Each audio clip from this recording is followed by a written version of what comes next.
Hello guys, good morning sa lahat. Andito nga pala ako sa motor ko ngayon. Ayan, papalitan ko na tong gauge na to kasi yan, nasira dahil siguro sa init ng araw. Ito yung pinalit ko. Itong binili ko sa binili ko sa online. Ito nabili ko. Ayan. Ito ang ipapakabit natin mamaya. Punta tayo sa shop. Ayan. Yan siya. Papalitan ito. Tignan natin kung anong kalabasan. Alright. Baklas na. Yan na. Sige, function mo raw.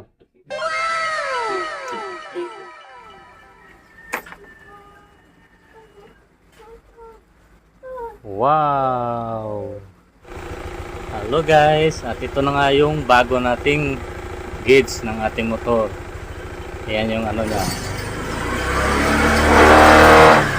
Yan, kita nyo yung gauge. Yan yung gauge na tumatakbo. At ito rin. Ganda, di ba? Ito sa video. Tapos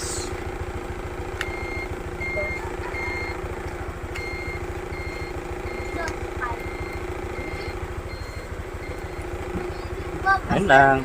Bye. Bye-bye.